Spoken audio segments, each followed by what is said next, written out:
Students, आपको जैसे कि मैंने बताया था कि गृह व्यवस्था, गृह और परिवार के संबंध में, जो कि होम साइंस का सेकंड चैप्टर है 9th क्लास का, हम ये चैप्टर कर रहे थे। और इसमें मैंने आपको थोड़ा सा गृह विज्ञान का अर्थ भी बताया था कि गृह विज्ञान किसे कहते हैं, गृह व्यवस्था किसे कहते हैं, घर के कार्यों को, गृह के कार्यों को योजनाबद्ध और सुनियोजित ढंग से संपन्न किया जाता है, पूरा किया जाता है, वही गृह व्यवस्था कहलाता है। ठीक है। और इसका लाभ क्या होता है कि समय की, शक्ति की और धन की बचत हो जाती है। उद्देश्य क्या होता है इसका कि लक्ष्य की प्राप्ति करना, यानी कि जो भी हम कार्य करना चाहते हैं हम उस कार्य को सही ढंग से कर सकें, जो हमारा गोल है उस गोल तक पहुंच सके। अब इसमें आगे क्या है देखते हैं। आगे इसमें दिया हुआ है गृह व्यवस्था के पद या सोपान, यानी कि जब गृह व्यवस्था की जाती है तो उसके पद या सोपान कौन कौन से होते हैं। पद या सोपान मीन्स कौन कौन से स्टेप्स उसमें हमें लेने होते हैं। ठीक है, गृह व्यवस्था को सही से करने के लिए। तो फर्स्ट स्टेप जो किसी भी कार्य को करने का होता है वो होता है नियोजन, जिसको इंग्लिश में क्या बोलते हैं, प्लानिंग बोलते हैं। ठीक है, तो कोई भी अगर हम काम कर रहे होते हैं तो उसकी पहले प्लानिंग की जाती है कि यदि हमें ये काम करना है तो ये कौन बेहतर कर सकता है, क्या समय इसके लिए बेहतर रहेगा इस काम को करने के लिए, और कौन कौन सी चीज़ें चाहिए होंगी, कब हम शुरू करेंगे, कब तक ये पूरा होगा। तो हम ये सब पूरी पहले प्लानिंग करते हैं कोई भी काम को करने की। ओके, तो इसका जो सेकंड स्टेप होता है वो होता है नियंत्रण करना या कंट्रोल करना। अब नियंत्रण किस काम को करेंगे, नियंत्रण से पहले एक और चरण आता है क्रियान्वयन, यानी कि एग्जीक्यूशन। जब हम अपनी प्लानिंग के अकॉर्डिंग अपने काम की शुरुआत कर देते हैं तो उस काम के सही ढंग से होने के लिए फिर हम ये देखते हैं कि उस काम पर हमारा पूरा कंट्रोल हो, जो हमने प्लानिंग की थी काम उसी तरह से हो रहा हो, जब भी वो पूरा होगा। ठीक है, तो उसके ऊपर नियंत्रण करना होता है, कंट्रोल करना होता है। अगर हमारे कुछ साधनों की कमी हो जाती है हमें उन्हें अरेंज करना होता है। किसी कार्य को करने में लोग लगे हुए हैं, उन लोगों के ऊपर हमारा कंट्रोल होना चाहिए। टाइम के अकॉर्डिंग हम चल रहे हैं या नहीं चल रहे हैं, ये सब चीज़ें होती हैं। ठीक है, तो जब हम किसी काम की प्लानिंग कर लेते हैं, उसका क्रियान्वयन यानी कि उसको एग्जीक्यूट कर लेते हैं, शुरू कर लेते हैं काम को, उसके बाद हमें उस पर नियंत्रण करना होता है। नियंत्रण भी जब उसका हो जाता है और वो काम पूरा हो जाता है तो हमारा लास्ट स्टेप आता है मूल्यांकन। मूल्यांकन को इंग्लिश में बोलते हैं इवैल्यूएशन। ठीक है, ये क्या होता है कि जब हमने कोई काम कंप्लीट कर लिया तो उसके बाद में अब हम उसका ये देखते हैं कि रिजल्ट क्या आया।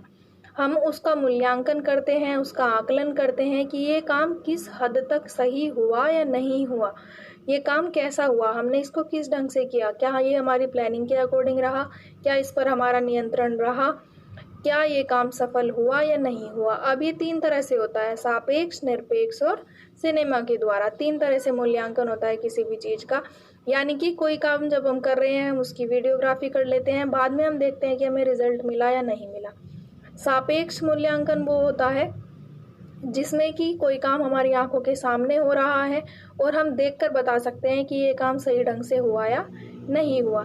निरपेक्ष मूल्यांकन होता है जिसमें हम देखकर नहीं बता सकते कि ये काम सही ढंग से हुआ या नहीं हुआ, हम खाली उसको महसूस कर सकते हैं। ठीक है, तो ये 3 चरण थे गृह व्यवस्था के।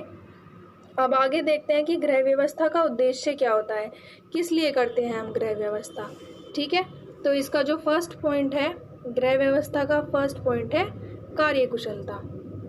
कार्यकुशलता से तात्पर्य है कि घर के जो भी लोग हैं उनको हम कार्य में लगाएंगे, लिप्त करेंगे। घर का यदि कोई काम होना है तो उसमें हम घर के लोगों को लगाते हैं, उनका सहारा लेते हैं और उनकी कार्य कुशलता का यानी कि कार्य करने का जो उनके अंदर कौशल है, क्षमता है, तरीका है, उसका विकास हो सके, वो उस काम को और सही ढंग से कर सके। तो घर के लोगों की कार्यकुशलता का विकास करना, यही उद्देश्य होता है गृह व्यवस्था का। ठीक है, सेकंड क्या है कि आय व्यय का संतुलन। अब आय व्यय क्या होती है, आय बोलते हैं वो जो हमारे घर में पैसा आता है जिसको इंग्लिश में इनकम बोलते हैं। ठीक है, व्यय मतलब होता है खर्च। तो इन दोनों का संतुलन होना चाहिए। गृह व्यवस्था का उद्देश्य ये होता है कि जब हम प्लानिंग करते हैं तो ये प्लानिंग हमारी होती है कि भाई जितना हमारे घर में पैसा है हम उसके हिसाब से ही खर्च करें। ये ना हो कि हमने अपनी प्लानिंग तो करी 100 रुपये की लेकिन हमारे घर में आ रहे हैं 50 रुपये।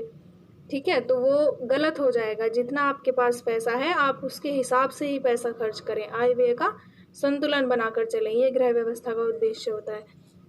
नेक्स्ट है थर्ड पॉइंट कि विश्राम तथा मनोरंजन की भी व्यवस्था होनी चाहिए। गृह व्यवस्था का उद्देश्य होता है विश्राम तथा मनोरंजन की व्यवस्था करना।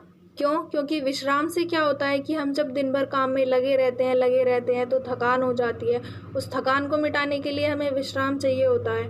और मनोरंजन का क्या रोल होता है कि जब हम थक जाते हैं कोई काम करके तो बॉडी हमारी रिलैक्स हो जाती है विश्राम करने से। लेकिन हमारा मन ऊर्जावान कब होता है, हमारा जो दिमाग है वो सही ढंग से काम कब करता है, जब समय समय पर हमारा मनोरंजन भी होता रहे। ये नहीं है कि टेंशन है तो बस टेंशन ही चल रही है, ठीक है। नेक्स्ट 4th पॉइंट क्या है इसका? सर्वांगीण विकास। सर्वांगीण में आ जाता है सारा विकास, चारों तरफ का विकास, सारा विकास। यानी कि घर परिवार में जब गृह व्यवस्था की जाती है तो उसका एक उद्देश्य ये भी होता है कि हमारे घर के जो बच्चे हैं उनका मानसिक विकास सही ढंग से हो, शारीरिक विकास सही ढंग से हो, सामाजिक विकास सही ढंग से हो, ठीक है। और लास्ट पॉइंट क्या है इसका? समाज सेवा। समाज सेवा किस लिए जोड़ा गया है गृह व्यवस्था के उद्देश्य में? इसलिए जोड़ा गया है क्योंकि हम सब लोग सामाजिक प्राणी हैं। तो जब भी हम अपने घर की व्यवस्था करते हैं तो इस तरह से करनी चाहिए कि हमारे घर का काम भी सही ढंग से हो जाए और प्लस हम समाज में भी अपना थोड़ा योगदान दे सके, उस समाज में जिस समाज में हम लोग रहते हैं, ठीक है। तो ये थे गृह व्यवस्था के उद्देश्य। नेक्स्ट देखते हैं इस चैप्टर में क्या है। नेक्स्ट दिया गया है इसमें गृह व्यवस्था के साधन। यानी कि जब हम घर की व्यवस्था करते हैं उसको पारिवारिक साधन बोल देते हैं या मानवीय साधन भी बोल देते हैं। तो हमें कौन कौन से साधन चाहिए होते हैं, हमें क्या क्या चीज़ चाहिए होती है गृह व्यवस्था के लिए, ठीक है। तो साधन जो है वो 3 प्रकार से डिवाइड किए गए हैं। पहले है मानवीय साधन, दूसरे भौतिक साधन और तीसरे सार्वजनिक साधन, ठीक है।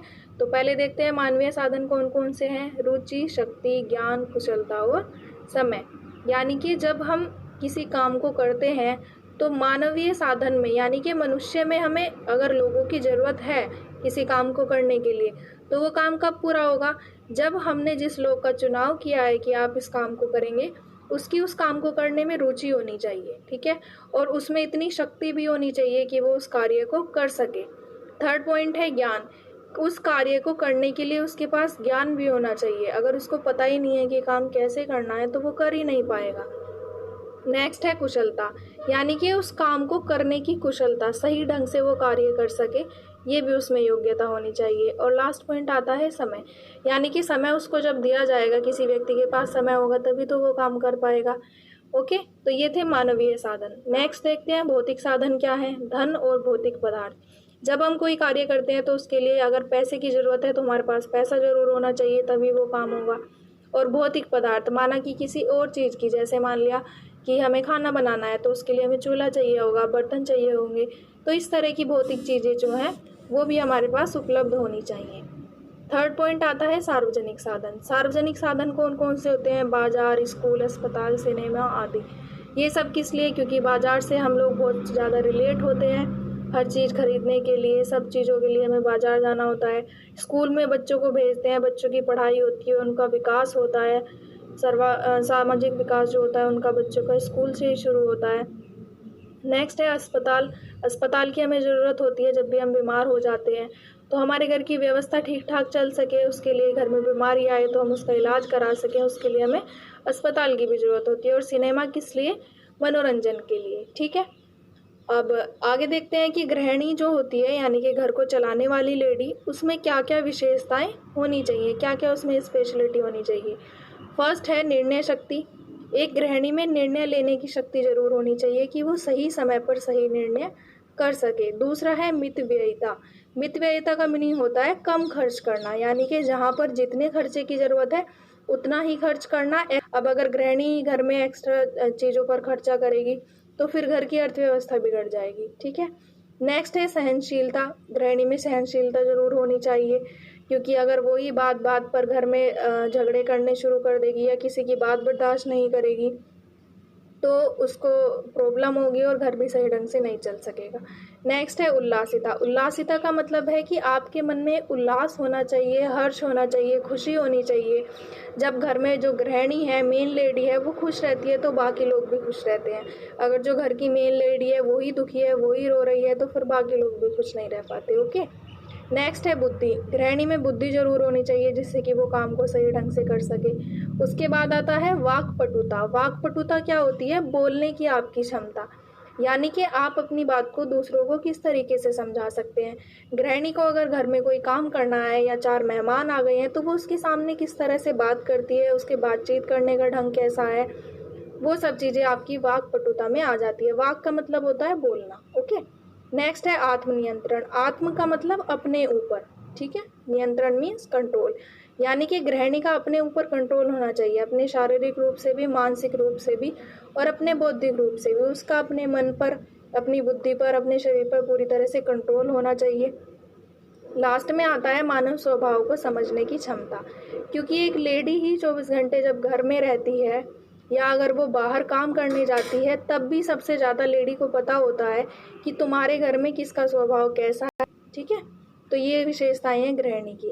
लास्ट में क्या आता है कि गृह व्यवस्था के कुशल संचालन में बाधाएं, यानी कि जो गृह व्यवस्था है उसको सही ढंग से संचालन मतलब चलाने में क्या क्या बाधाएं आ सकती हैं, ठीक है।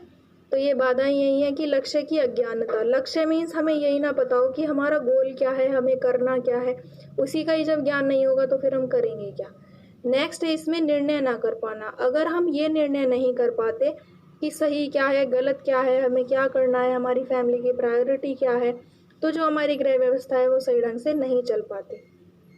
थर्ड दिया हुआ है उपलब्ध साधनों के ज्ञान का अभाव, यानी कि हमारे पास जो उपलब्ध साधन है, साधन कौन कौन से हैं, जैसे हमारे पास प्रेशर कुकर है या किचन में माना माइक्रोवेव है, लेकिन उसको ज्ञान ही नहीं है कि वो किस तरह से चलता है, तो वो उसको यूज़ ही नहीं कर पाए। तो घर में हमारे पास जितने भी साधन हैं उनको किस तरह से हम यूज़ कर सकते हैं वो भी गृहिणी को पता होना चाहिए।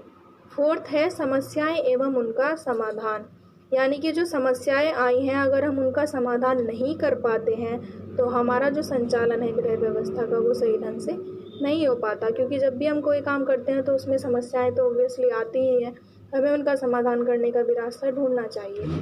लास्ट पॉइंट इसमें दिया हुआ है व्यवस्थापन की प्रक्रिया के ज्ञान का अभाव। व्यवस्थापन मतलब व्यवस्था करना, उसकी प्रक्रिया के ज्ञान का अभाव, यानी कि हमें ये नहीं पता कि जब हम किसी कार्य की व्यवस्था करते हैं तो उसकी प्रक्रिया किस ढंग से होनी चाहिए, उसमें कौन कौन से स्टेप्स पहले आने चाहिए, कौन कौन से स्टेप्स बाद में आने चाहिए। Exams, that's it about this chapter.